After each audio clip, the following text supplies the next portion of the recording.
The celebrated story of the Battle of New Orleans is well known.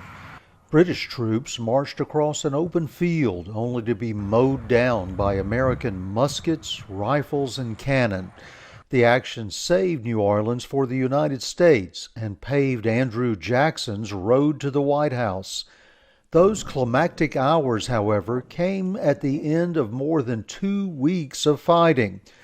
Completely evading detection, British troops made their way up swampy waterways connecting Lake Borgne with the Mississippi River on the morning of December 23, 1814.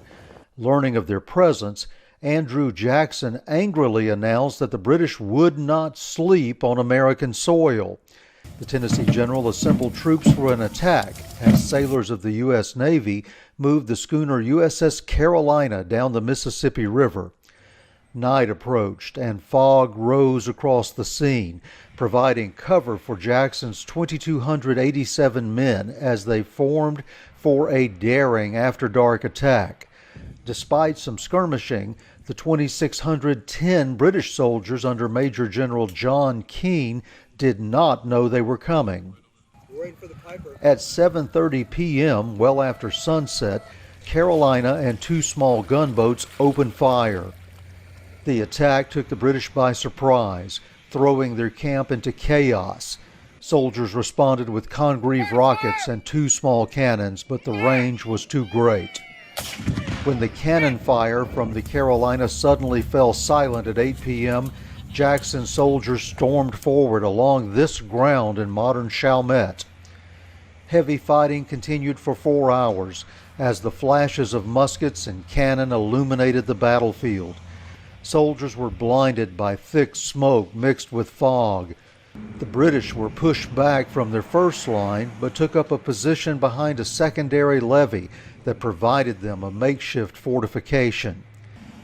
Despite his success, Jackson grew concerned that other enemy forces might strike New Orleans from a different direction. At around midnight, he ordered his forces back to their starting position. The dawning of Christmas Eve, 1814, revealed that the United States lost 24 men killed, 115 wounded, and 74 missing in the fighting.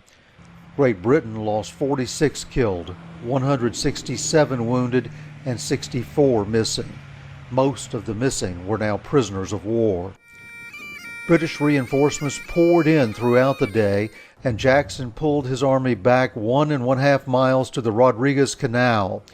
Fighting continued there for weeks to come, culminating in the major Battle of New Orleans on January 8, 1815. To learn more about the War of 1812 on the Gulf Coast, please visit our website at twoeggtv.com. In Chalmette, Louisiana, I'm Dale Cox for 2EGG TV.